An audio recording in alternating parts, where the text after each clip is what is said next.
Pharma సిటీగా పేరుగాంచిన హైదరాబాద్, అలాగే మన ఉభయ తెలుగు రాష్ట్రాల్లో కూడా అనేక ఫార్మసీ కంపెనీస్, అలాగే పేరు మోసినటువంటి ఫార్మసీ రీసెర్చ్ ఇన్స్టిట్యూషన్స్ కూడా ఉన్నాయి. మరి ఈ నేపథ్యంలో ఒకవైపు మనం చూస్తే ఎవల్యూషన్ అనేటువంటిది ఆశ్చర్యకరంగా అనిపిస్తుంది. మొత్తం భారతదేశంలోనే ముఖ్యమైనటువంటి ఏపీఐస్ కానివ్వండి, అలాగే మందుల తయారీలో, మెడిసిన్ అండ్ అలైడ్ ప్రోడక్ట్స్ యొక్క మెడికల్ ఎక్విప్మెంట్ తయారీలో హైదరాబాద్ అనేటువంటిది ఒక పేరు మోసినటువంటి నగరంగా ఉంది. మరి ఈ నేపథ్యంలో ఒకవైపు మనం చూస్తే the brighter side of it is very very encouraging. At the same time there is always, ఇప్పుడు కాయిన్కి రెండు సైడ్లు ఉన్నట్టు ది డార్కర్ సైడ్ మాత్రం చాలా బాధాకరంగా అసలు మనల్ని ఆలోచింపజేస్తోంది. అదేంటి అంటే ఆ ఇండస్ట్రియల్ సేఫ్టీ, అలాగే అక్కడ ఉన్నటువంటి ఎంప్లాయీస్ యొక్క సేఫ్టీ, వర్కర్స్ యొక్క సేఫ్టీ, అలాగే వాళ్ళకు కావాల్సినటువంటి సదుపాయాలు, ఇన్ఫ్రాస్ట్రక్చర్, అలాగే వాళ్లకు ఇవ్వవలసిన పిఎఫ్ కానీ, ఈఎస్ఐ కానీ, అదర్ ఫెసిలిటీస్ అండ్ బెనిఫిట్స్. ఈ డార్కర్ సైడ్ ముఖ్యంగా మనకు అనేక ఇన్సిడెంట్స్ ఎప్పుడైతే జరుగుతుంటాయో అప్పుడు వీటన్నిటిని గురించి మనం ఆలోచన చేస్తూ ఉంటాం. Exactly 1 year back on the same day Sigachi industrial blast గురించి మనందరికీ కూడా తెలిసే ఉంటుంది. అసలు సిగాచి బ్లాస్ట్ గురించి తెలియని వాళ్ళు ఉండకపోవచ్చు. ఎందువల్ల అంటే ఈ మధ్యకాలంలో మనం చూసినటువంటి అత్యంత భయానకమైనటువంటి యాక్సిడెంట్. ఇప్పుడు మనం విజువల్స్లో కూడా చూసినట్టయితే జస్ట్ రబుల్, అంటే అక్కడ ఎక్స్ప్లోడెడ్ ఆ ఏరియా అంతా కూడా మనం చూసినట్టయితే క్రంబుల్డ్ పీసెస్ మాత్రమే అక్కడ కనిపిస్తున్నాయి. 54 మంది మరణించారు అంటే అది ఎంత పెద్ద ప్రమాదమో మనం అర్థం చేసుకోవాలి. అలాగే దీంట్లో ఇంకా బాధాకరమైనటువంటి అంశం ఏంటి అంటే 8 మంది యొక్క బాడీస్ ఈరోజు కూడా ఐడెంటిఫై కాలేని స్థితిలో, అంటే they are charred to death అని అంటారు, అంటే నామరూపాలు లేకుండా వెళ్ళిపోయాయి. మరి వీటన్నిటి నేపథ్యంలో అసలు ఫార్మసీ, అలాగే ఫార్మా ఇండస్ట్రీస్లో జరుగుతున్నటువంటి ఈ వ్యవహారంపై మనం మరోమారు ఆలోచన చేద్దాం. పొట్ట చేత పట్టుకొని ఎంతోమంది ఈ నగరానికి వస్తూ ఉంటారు. అలాగే ఉభయ తెలుగు రాష్ట్రాల్లో కూడా ఇదే పరిస్థితి. We cannot pin point only Hyderabad. Telugu రాష్ట్రాల్లో ఈ ఫార్మసీకి సంబంధించినటువంటి ఇప్పుడు పెద్ద పెద్ద కంపెనీస్ కూడా ఉన్నాయి మనకు. మరి ఈ నేపథ్యంలో ఉభయ తెలుగు రాష్ట్రాల్లో కూడా మనం తరచూ వింటూ ఉంటాం ప్రమాదాల గురించి, కానీ పెద్దగా పట్టించుకోం. ఎందువల్ల అంటే అక్కడ పనిచేసే వాళ్ళు mostly they are from other places. ఇప్పుడు ఒడిషా నుంచి, అలాగే ఫార్ ఆఫ్ బెంగాల్ నుంచి, అలాగే ఇంకా మధ్యప్రదేశ్ నుంచి, ఉత్తరప్రదేశ్ నుంచి వాళ్ళందరూ కూడా ఈ కంపెనీలు నమ్ముకొని ఎక్కడి నుంచో ఇక్కడికి వస్తారు. ఈ కంపెనీలో పనిచేయటం వల్ల మనకు ఒక జీవన విధానం ఏర్పడుతుంది, ఒక జీవిక ఏర్పడుతుంది, అలాగే మన ఫ్యామిలీస్ని మనం పోషించుకోవచ్చు అని కొండంత ఆశతో వాళ్ళు ఈ ప్రాంతాలకు వస్తూ ఉంటారు. మరి చివరికి వాళ్ళకి మిగిలేది ఏంటి అంటే వాళ్ళ శరీరాలు కూడా కనపడనంత విధానంలో అవి కాలిపోతూ, అలాగే ఎక్స్ప్లోషన్స్లో అవి ముక్కలైపోతూ అక్కడ వాళ్ళ బంధువులకు తీవ్రమైన ఆవేదన మిగిల్చినప్పుడు ఇక అంతకంటే కూడా ఘోరం అనేటువంటిది మనం ఊహించలేం. సిగాచి ఘటన జరిగి 1 year అయినా కూడా మనము ఏ ప్రభుత్వాన్ని కూడా నిందించాలి అనేటువంటి ఉద్దేశం మనకు లేదు, కానీ జరిగినటువంటి వాస్తవాన్ని ముందుకు తీసుకురావాల్సినటువంటి బాధ్యత మనకు ఉంది. కాబట్టి ఒక మీడియా హౌస్గా మన ఈ విషయాలన్నీ ఇప్పుడు మాట్లాడుకుంటున్నాం.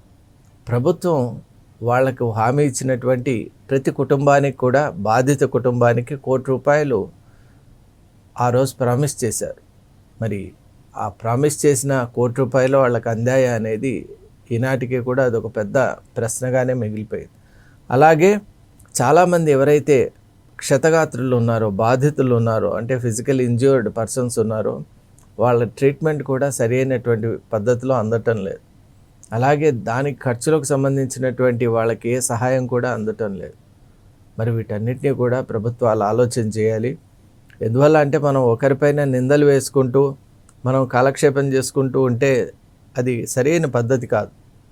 ఎవరైతే బాధితులు ఉంటారో, అఫెక్టెడ్ పార్టీ ఎవరైతే ఉంటారో వాళ్లకు సరి అయినటువంటి సకాలంలో వాళ్ళకు కావలసినటువంటి వైద్యం కానివ్వండి, హెల్ప్ కానీ, ఫినాన్షియల్ సపోర్ట్ కానీ, అలాగే ఆ ఫ్యామిలీస్, ఇప్పుడు ఒకతను ఉంటాడు, ఆయన వల్ల చాలామంది ఆ ఫ్యామిలీలో కేర్ తీసుకోబడుతూ ఉంటారు. మరి if that person is lost in such tragic accidents, మరి ఫ్యామిలీ గతి ఏంటి, మరి ఎవరు వాళ్ళని ముందుకు తీసుకెళ్తారు, ఇవన్నీ కూడా మనం సోషలాజికల్గా ఆలోచించాలి. కేవలం మన పనులు, మన బాధ్యతలు, మనకున్నటువంటి విధి విధానాలే కాకుండా సొసైటీలో జరుగుతున్నటువంటి అనేక అంశాలపై కూడా మనకు ఒక అవగాహన అనేటువంటిది ఉండాలి. అందువల్లే 4 సైట్స్ యొక్క తాపత్రయం ఏంటి అంటే 4 సైట్స్ ఏం జరుగుతోందో దాని గురించి ప్రతి ఒక్కరిలో చక్కటి అవగాహన కలగాలి. అవగాహన ఎప్పుడైతే మనకు ఉంటుందో ఇంటర్నల్గా మనలో ఒక మార్పు అనేది వస్తుంది. We will become able instruments of change. మనం అక్కడ ఉన్నటువంటి వాటిని కంప్లీట్గా చేయలేకపోవచ్చు, కానీ అవగాహనతో మన వల్ల ఏది వీలవుతుందో ఆ పని మనం చేయొచ్చు. ప్రభుత్వాలు వాటి బాధ్యతను నిర్వహించాలి. అలాగే ముఖ్యంగా అది సొసైటీ తన బాధ్యత నిర్వహించాలి. అన్నిటికంటే ద ఓనర్స్ అంటాం కదా, maximum responsibility is with the industrial organisations. అసలు ఇండస్ట్రీ, సిగాచి ఇండస్ట్రీ ఆ బాధితులకి ఎలాంటి పరిహారం ఇచ్చింది, ట్రాన్స్పరెన్సీ ఉందా, ఎంతవరకు ఆ బాధిత కుటుంబాలను ఆదుకునింది. ఇంకోటి, మనం అందరూ కూడా పోస్ట్ మార్టం అనాలిసిసే చేస్తున్నాం. అంటే ఇన్సిడెంట్ జరిగిన తర్వాత అందరూ వస్తున్నారు, మాట్లాడుతున్నారు, పరిహారం గురించి మాట్లాడుతున్నారు, ఎంతో కొంత ఇస్తున్నారు. అసలు ప్రామిస్ చేసిన దాంట్లో 1%, 10% ఇస్తున్నారు. కానీ అసలు మనం మాట్లాడుకోవాల్సింది పోస్ట్ మార్టం గురించి కాదు. మనం అసలు ఈ ఎక్స్ప్లోషన్కు ప్రీ ఎక్స్ప్లోషన్ టైంలో ఇండస్ట్రియల్ హెజార్డ్స్ అని కొన్ని ఉంటాయి. వాటి గురించి ప్రతి ఒక్కరికి కూడా అవగాహన ఉంటుంది. మరి ఆ ఇండస్ట్రియల్ హెజార్డ్స్ను మనం ఎలా ప్రభుత్వాలు మానిటర్ చేస్తున్నాయి అనేటువంటిది చాలా ముఖ్యం. అసలు prevention is better than cure అన్నారు. కాబట్టి ఇప్పుడు ఇన్సిడెంట్ జరిగిన తర్వాత పరిహారం ఇవ్వటం, ఇవ్వకపోవటం, కొంచెం అందటం, అందకపోవటం, ఆ మీమాంసలో మనం ఉన్నాం. అది కూడా ముఖ్యమే. ఎందువల్ల అంటే ఇన్సిడెంట్ జరిగింది, సపోర్ట్ లేదు, కుటుంబాలు రోడ్డును పడ్డాయి, ఇవన్నీ కూడా చాలా ముఖ్యమే. అక్కడ చాలా చేయవలసిన పని ఉంది. జవాబుదారీతనం అటు ఇండస్ట్రీస్కి లేదు, ప్రభుత్వాలకు లేదు. ఇక సొసైటీ అంటే అది ఎంతమాత్రం అది ముందుకు వచ్చి చేయగలదు. కాబట్టి అకామిడేట్ చేసుకోవడం కూడా కష్టమవుతోంది. ఇక అన్నిటికంటే కూడా మనం ముఖ్యంగా ఈరోజు ప్రోగ్రాంలో ఆలోచించవలసింది, ఇండస్ట్రీస్లో ఈ ఎక్స్ప్లోషన్స్ను మనం అరికట్టలేము. ఈ మధ్య మనం పరవాడల్లో చూసాం, అలాగే ఇప్పుడు మనం చూస్తూ ఉన్నాం చాలా ఇండస్ట్రీస్ అండి. గ్యాస్ లీకేజ్ కూడా మనం తెలుగు రాష్ట్రాల్లో చూసాం. అలాగే ఇక్కడ కూడా పాషమైలారం, ఇవన్నీ కూడా చాలా థిక్లీ క్లస్టర్డ్ ఇండస్ట్రీస్ ఉన్నాయి. అక్కడికి పర్సనల్గా వెళ్ళి చూసినప్పుడు అక్కడ చాలా అంటే యాక్టివిటీ అనేది బాగా జరుగుతుంది. అది మంచిదే. గడ్డపోతారం కానివ్వండి, పాషమైలారం, అలాగే ఇప్పుడు మనం చూస్తే ఇన్ అండ్ అరౌండ్ సంగారెడ్డి ఒక వాస్ట్ క్లస్టర్ ఆఫ్ ఇండస్ట్రీస్ ఉన్నాయి. And they are doing a fine job. వాటన్నిటి వల్ల దేశానికి ఇప్పుడు అద్భుతమైన ఇప్పుడు మెడికల్, ఇప్పుడు ఫార్మసీ రంగంలో మనం ముందుంటున్నాం, అలాగే అగ్రగామిగా కొనసాగుతున్నాం. అది మంచిదే. కానీ ఈ డార్కర్ సైడ్ని కూడా మనం పట్టించుకోవాలి. ఇండస్ట్రీస్ కేవలం లాభాపేక్షతో, స్వార్థపూరితమైనటువంటి ఆలోచనతో ముందుకు పోకుండా ఎంప్లాయీస్ ఎవరైతే నిజంగా ఆ ఏపీఐస్ తయారీ కానివ్వండి, మందుల తయారీలో బేసిక్గా ఈ ఎంప్లాయీ పాత్ర చాలా పెద్దది. ప్రత్యక్షంగా కొన్ని ఇండస్ట్రీస్లో చూసాం. అక్కడ ఉన్నటువంటి కంటైనర్ సిస్టమ్స్ అవన్నీ కనుక చూసినప్పుడు అక్కడ హజార్డ్స్ రావడానికి ఉన్నటువంటి కారణాలు అనేకం ఉంటాయి. అక్కడ డస్ట్ కానివ్వండి, అక్కడ ఎలక్ట్రోస్టాటిక్ ఆ ఈకో సిస్టమ్ కానివ్వండి, అలాగే అక్కడ ఉన్నటువంటి ఫైర్ హజార్డ్స్ను వాటి గురించి అవేర్నెస్ కానివ్వండి, ఫైర్ ఓపెనింగ్స్ కానివ్వండి, అలాగే కంటైనర్ బ్లాస్ట్కి సంబంధించి పీరియాడికల్ సర్వీసింగ్ అవుతుందా కాదా అనేది చూసుకోవాలి. ఎందువల్ల అంటే అక్కడ అమోనియా, క్లోరైడ్ అటువంటి గ్యాస్, టాక్సిక్ గ్యాస్ యొక్క రిలీజ్ కూడా, లీకేజ్ కూడా ఉండే అవకాశాలు ఉన్నాయి. మరి ఫ్లేమబుల్ గ్యాసెస్ యొక్క లీకేజ్ చాలా ప్రమాదకరం. ఈ రోజుల్లో మనం చూస్తున్నాం సెకండరీ ఫ్లాషెస్ ఆఫ్ ఫైర్ అని కూడా అంటాం. అలాంటి ఇన్సిడెంట్స్ అంటే ఆ ఎన్వైరన్మెంట్ ఎలా ఉంటుందంటే ఎంత మనం జాగ్రత్తగా ఉంటే ఎవ్రీడే అక్కడ ఉన్నటువంటి ప్రోటోకాల్స్ ఏదైతే ఉంటాయో వాటిని, అంటే ఇటు పొల్యూషన్ ప్రోటోకాల్స్ కానివ్వండి, అలాగే మనం చూసినట్టయితే ఫైర్ సేఫ్టీ ప్రోటోకాల్స్ కానివ్వండి, అలాగే ఇండస్ట్రియల్ హజార్డ్స్కి సంబంధించినటువంటి ఆ కంటైనర్, ఆ కెమికల్ రియాక్షన్స్కి సంబంధించినటువంటి ప్రోటోకాల్స్. ఎందుకంటే అక్కడ హై టెంపరేచర్స్లో కెమికల్ మిక్సింగ్ అనేటువంటి జరుగుతున్నటువంటి సందర్భంలో that could lead to anything. మరి ఇలాంటి ప్రాసెస్ అనేటువంటిది ఇండస్ట్రీస్ ఎలా అంటే బ్యాచ్ బై బ్యాచ్ వాళ్ళు కంటిన్యూస్గా, అంటే 3 షిఫ్ట్స్ వేసి అసలు ఆపడం అంటూ ఉండదు, కంటిన్యూస్గా చేసుకుంటూ పోతుంటారు. సరే, మీ యొక్క టార్గెట్స్ మీకు ఉంటాయి, కానీ ఎంప్లాయీస్ యొక్క సేఫ్టీ, ఫిజికల్ స్ట్రెయిన్, వాళ్ళ ఎగ్జర్షన్, వాళ్ళకి సరి అయినటువంటి సదుపాయాలు అందుతున్నాయా, ఈఎస్ఐ ఫెసిలిటీస్ ఉన్నాయా, పిఎఫ్ బెనిఫిట్స్ ఉన్నాయా, అలాగే గ్రాట్యుయిటీ బెనిఫిట్స్ ఉన్నాయా, అలాగే శాలరీస్ ఇన్ టైం వస్తున్నాయా, అది కూడా చాలా ముఖ్యం. ఎందువల్ల అంటే ఇప్పుడు చాలామంది పాపం శాలరీ నమ్ముకొని బతుకుతుంటారు. శాలరీస్ అప్పుడు ఇప్పుడు అని కనుక ఇస్తూ వెళ్తే వాళ్ళ ఫ్యామిలీ అనేటువంటిది ఎంత ఇబ్బంది పడుతుందో ఆలోచన చేయాలి. ఇచ్చినా కూడా శాలరీ ఇస్తున్నాం కదా అని వాళ్ళను ఓవర్ టైం వర్క్ చేయించడం, వాళ్ళ కెపాసిటీకి మించి పని చేయించడం, అది కూడా చాలా తప్పు అవుతుంది. ఇక అన్నిటికంటే ముఖ్యంగా టాక్సిక్ ఏరియా కదా, మరి అక్కడ ప్రొటెక్షన్ అనేటువంటి చాలా ముఖ్యం. కెమికల్స్తో వర్క్ చేసే వాళ్ళకి కావాల్సిన గ్లౌస్, వాళ్ళకి కావాల్సినటువంటి ఆ వేర్ అనేది ఉందా? కొంతమంది బ్లాస్ట్ ఏరియాకు దగ్గరలో ఉంటారంటే ఆ కంటైనర్స్ దగ్గర పనిచేస్తూ ఉంటారు.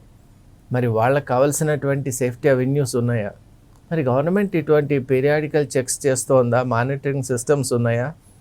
లేకుంటే నామకే వాస్తే అంటారు మనం, అంటే జస్ట్ పేరుకు మాత్రం ఇవన్నీ జరుగుతున్నాయి అని అలా ఉండటం వల్లే ఈరోజు మనం చూస్తున్నాం తరచూ సిగాచి అనేటువంటిది మనకు మేలుకొలుపు, అంతేగాని ఇది ఫస్ట్ అండ్ లాస్ట్ కాదు. ఎన్నో జరిగాయి, ఇక ముందు కూడా జరిగే ఆస్కారం ఉంది. ఎందువల్ల అంటే ప్రోటోకాల్స్ ఎక్కడా పాటించడం లేదండి. మన పని జరిగితే అయిపోయింది, సరే ఆ బ్లాస్ట్ అయినప్పుడు చూసుకుందాం అనేటువంటి ఒక తాత్సారం, ఇప్పుడు కాదులే అనేటువంటి ఒక విపరీతమైన నమ్మకం, ఇవన్నీ కూడా ప్రజల ప్రాణాలను అక్కడ మనం పణంగా పెట్టి మన పనులు చేసుకుంటున్నాం అనేది కంపెనీలు మర్చిపోతున్నాయి. అక్కడ ఆ వర్కర్స్ని చూస్తే చాలా బాధేస్తుంది. కొంతమంది చాలా చిన్న వయసు వాళ్ళు ఉంటారు, ఎక్కడి నుంచో వచ్చింటారు, ఈ ప్రాంతం తెలియదు, ఈ భాష తెలియదు, ఈ పద్ధతులు తెలియవు, కేవలం ఇక్కడ పని దొరికింది కాబట్టి వాళ్ళ ఆశతో ఏదో ఇక్కడ పని చేసుకుందామని వస్తారు. మరి వాళ్ళకు ఫస్ట్ ట్రైనింగ్ ఇచ్చి వాళ్లకు ఈ పని చేసేటప్పుడు ఎటువంటి ప్రమాదాలు వచ్చే అవకాశం ఉంది, వాటి గురించి సరైన అవగాహన కూడా చాలామంది ఇవ్వటం లేదు. మనం ఎవరినో ఒకరిని నిందించడం లేదు, కానీ ఈ మధ్యకాలంలో మనం చూసినట్టయితే చాలా ప్రమాదాలు జరిగాయి. మరి ఈ ప్రమాదాలన్నిటికీ కారణం ఎవరు అంటే ఆ ప్రమాదం జరిగిన రోజు మాత్రం విపరీతమైన కవరేజ్, అలాగే సింపతి, ఎప్పుడూ రానటువంటి ప్రభుత్వ అధికారులు, మంత్రులు వీళ్ళందరూ అక్కడికి రావటం, బాధపడటం, ఇవన్నీ చూస్తుంటాం. కానీ తర్వాత ఫాలోఅప్ ఏదైనా ఉందా అంటే అబ్సల్యూట్లీ నిల్ అని చెప్పుకోవచ్చు. ఇక ఫాలోఅప్ ఉండదు, క్రమేపీ మనం మర్చిపోవడం మాత్రమే. మనం మర్చిపోగలం, ఎందుకంటే మనం థర్డ్ పార్టీస్ బయట నుంచి చూస్తున్నాం. కానీ అఫెక్టెడ్ పార్టీస్ ఎవరైతే అక్కడ ఉన్నటువంటి మనిషిని కోల్పోయినటువంటి ఆ కుటుంబాలు, బాధిత కుటుంబాలు ఉన్నాయే, వాళ్ళు ఎలా మర్చిపోగలరు? మర్చిపోయినా వాళ్ళని ఆదుకునే వాళ్ళు ఎవరు? ఈ సమస్యలు ఇలా ఉత్పన్నం అవుతూనే ఉన్నాయి, కానీ ఎవరు పట్టించుకోవడం లేదు. Monitory systems are failing like anything.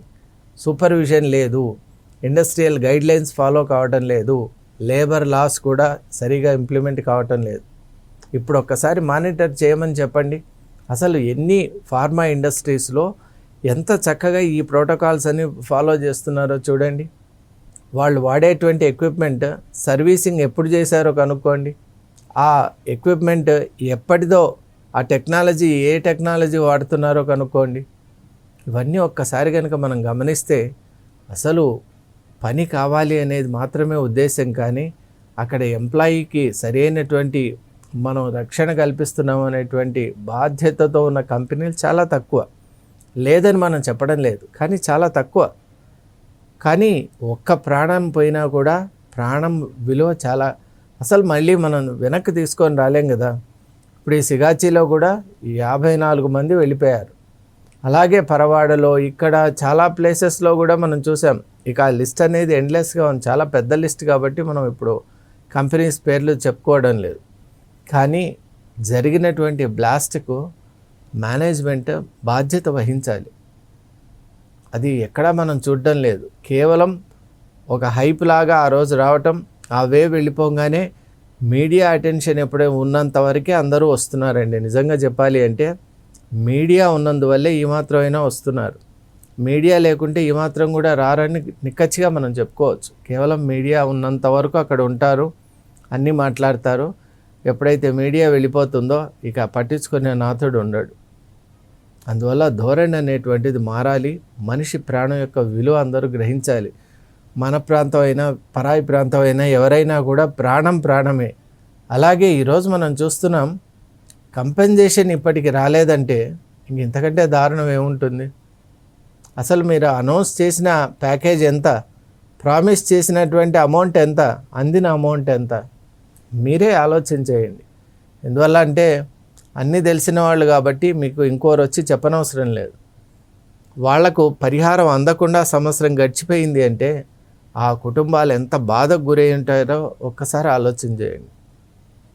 చిన్నపిల్లలు ఉంటారు, పెద్దవాళ్ళు ఉంటారు, డిఫరెంట్ ఏజ్ గ్రూప్స్ వాళ్ళు ఉంటారు. కాబట్టి ఇప్పటికైనా కూడా ఈ సిగాచి అనేటువంటిది మనందరికీ ఒక రకంగా చెప్పాలి అంటే ఒక సైరన్ లాగా, ఒక సిగ్నల్ లాగా మనం భావించాలి.